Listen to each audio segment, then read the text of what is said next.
Hello and good morning. Welcome back to our annual Champions League semi-final and intriguing European Cup final predictions. We are absolutely spot on in 3 out of the 4 quarterfinal matches which took place last month. Somehow, Real Madrid, Inter Milan, and most importantly, Manchester City, they prevailed over their opponents, as we predicted absolutely correctly. The only game which we slightly got wrong was Napoli AC Milan. But I did predict in my previous video that inexperience of Napoli in those magical European nights would be their Achilles heel, and pragmatism of AC Milan definitely supported them across 2 legs. And now it is AC Milan versus Inter Milan. It is a local derby, and it is a Champions League semi-final, and it is a repeat of 2003 Champions League semi-final as well, where AC Milan, with the single goal of Andrei Shevchenko, managed to defeat Inter that night. Actually, it was a 1-1 draw, but based on the away goal rules at that time, Shevchenko's goal was enough to take AC Milan to the European Cup final 20 years ago, and where they did manage to beat Juventus at Old Trafford on penalties and lifted Champions League. As far as Inter is concerned, Inter is leaking goals. If we talk about their recent form, Inter and AC Milan, they have met 3 times this season already. Where Inter, they have won twice, and AC Milan, they have only beaten them once this season. However, again, it is the pragmatism of AC Milan. They are not leaking goals. They have experience in Europe.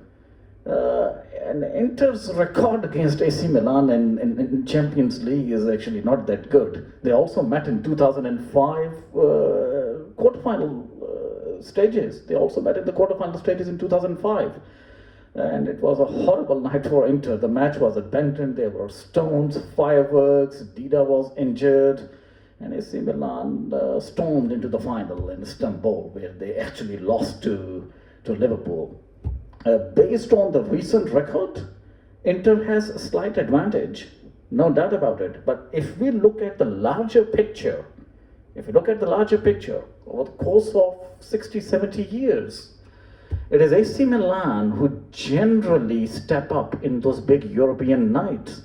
And there is a reason why it is the most successful Italian team in European competitions. Domestically, it has always been Juventus. But when it comes down to Europe, the lady luck or the planetary movements or whatever we say, it has generally supported AC Milan. I would give 55% chances. I would say it is a slight advantage to Inter because they're playing with attacking flair. However, you cannot ignore the defensive capability of Milan. So I wouldn't be surprised if Milan somehow manages to sneak in, even via penalty shootout or a narrow 1-0 or 2-1 win across 2 legs. But based on the current form, I will have to give it to Inter. Inter's record in Europe is also debatable. It's a mixed bag. Inter under Helenio Herrera of Argentina, with Catanaccio, with their defensive capabilities, they managed to win 2 back-to-back European Cups in 1964 and 1965. However, after that, they lost to Glasgow Celtic, famously 1967 European Cup final. And if my memory serves me well, I think they also lost to Johan Cruyff's Ajax Amsterdam in 1972 European Cup final. And I think after that, they didn't play in a single Champions League final until 2010, where under, another pragmatic manager, Jose Mourinho, They won a treble that season: the Champions League, the Serie A, Scudetto, and domestic Serie A title, and Coppa Italia as well. They beat Bayern in 2010, and that was actually the last time an Italian team won a Champions League. And this time, in 2023, this will be the first time an Italian team will play in a Champions League final after a gap of 6 years. The last team to reach at that stage, the final of the Champions League, was Juventus, who famously lost in Cardiff to Real Madrid that night 6 years ago. We made a video 6 years ago on that famous Champions League final as well. So it is definitely a revival, a brief resurgence of Serie A clubs that do not have money. I've mentioned in my previous videos. It is tremendous achievement from their side that without support of oil tycoons or these global billionaires, still Italian teams are reaching to these advanced stages of these European competitions. And let's not forget, in B class, Europa League, there are also 2 Italian teams, and one of them is my own club, the Juventus, who recently won a legal battle. Their 15 points got restored in domestic Serie A.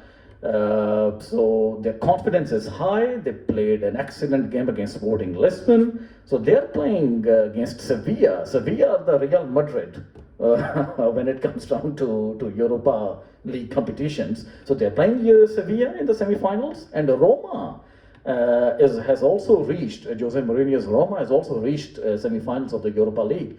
So definitely, I think at least one of these teams, Juve or Roma, will play in a Europa League final, and we have a guaranteed team in the Champions League final from the Italian Serie A team. So 2 Italian teams playing in finals of the European competitions this season.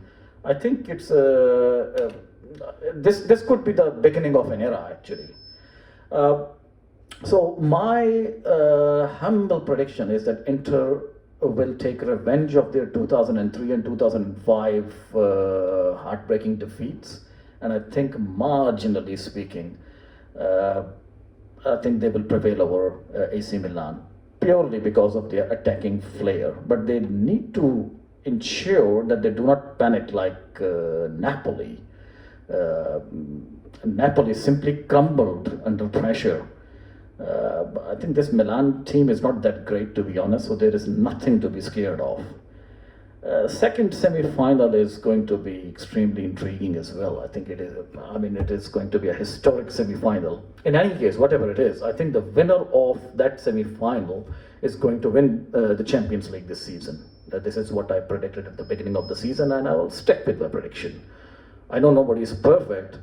If the doctrine of perfectionism existed in this universe, then definitely Sir Don Bradman would have ended his Test cricket career with an average of 100, but it didn't happen. Manchester City, they didn't have Erling Haaland last season. They suffered. They conceded a lot of goals in Etihad Stadium. But this time, a reversal of fortunes, I think, is going to help Manchester City, because the second leg is in Etihad Stadium. I think with the arrival of Erling Haaland, his excellent form, Pep Guardiola, he must have learned lessons after what happened last season. They were just 2 minutes away from reaching the Champions League final, and then back-to-back goals and Karim Benzema's penalty in the extra time, synced Manchester City.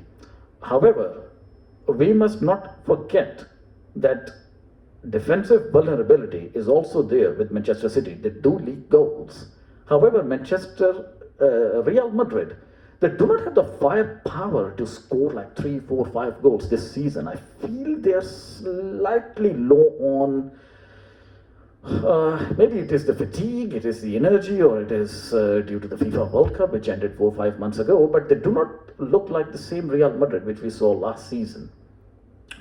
So based on, purely because the second leg is happening in Etihad Stadium, I think there is 60% advantage to Manchester City, And let's not forget, Real Madrid, I think 2 years ago when they played in the Champions League semi-final, they traveled to Stamford Bridge to play in the second leg, and they failed miserably that night. So I think second leg will give advantage to City. So it is going to be Manchester City in the Champions League final, and this season, I think they are on a verge of creating history. They are already in the FA Cup final. They beat Sheffield United yesterday. They are going to win the Premier League because Arsenal, they are crumbling. They are losing matches. They are dropping points. There's a big game between Manchester City and Arsenal coming up, I think in a couple of days' time, this Wednesday. So City is going to beat Arsenal. They're going to win the Premier League. And they're going to win the Champions League as well for the first time in their history. It doesn't matter whether it is AC Milan or Inter Milan. I think this Manchester City team is like a absolutely lethal juggernaut. I don't see them losing, especially after the hard lessons they learned last season. And this will also ensure that Pep Guardiola's name will be written in the history books. Not only because what he has done as a manager for Manchester City, because it will be the first Champions League trophy he will lift without Lionel Messi, because there has always been criticism that Pep Guardiola cannot win European Cup without Lionel Messi. So this is his best opportunity. They squandered a great opportunity 2 years ago where I think over-calculation, over-analysis ensured that somehow they choked against Chelsea in the Champions League final. But I think Lady Luck is very kind to Manchester City. They have earned their right to be here. And I think all the neutrals, they do want Manchester City to win the Champions League after all the hard work which they have done. I will be very surprised, by the way, if Inter lifts the Champions League or even AC Milan. By the way, AC Milan, Istanbul is not a very lucky place for them. They reached the Champions League final in 2005. That was the last time Istanbul hosted a Champions League final, and we know how it ended for Milan. They were winning 3-0, and they somehow ended up losing that unforgettable game against Liverpool. I'm also going to briefly talk about the domestic leagues. Premier League I've already mentioned. Manchester City, I think they are going to win the Premier League. Let's move to the German league. It is slightly difficult for Bayern Munich actually to maintain their winning streak in the German Bundesliga. And they may not win it this season. It's very close, by the way. So we wouldn't know until the end of the season. Serie A, it's already clear. Napoli is going to win Serie A for the first time in 33 years. Imagine. The last time they lifted Scudetto was 33 years ago, all the way back just before Italia 90 World Cup. Maradona was the captain at that time. So much has changed. In Turkey, I think Galatasaray is way ahead. They're going to win the Turkish league. Initially it looked like Fenerbahce and Beşiktaş. They're going to give competition to Galatasaray, but that's not the case. France, I think Kylian Mbappe and PSG, I think they're going to win it again. I always classify French league as a farmers' league. There is no competition. And La Liga is also one-sided this season. I think Real Madrid, they have practically given up on winning La Liga. So it is heading towards Barcelona's way. So it is good. I mean, we have different winners across the European continent this season. Thank you very much. Looking forward to see you next season. And let's see who will lift the trophy in Istanbul on 10th of June. Thank you very much. Goodbye.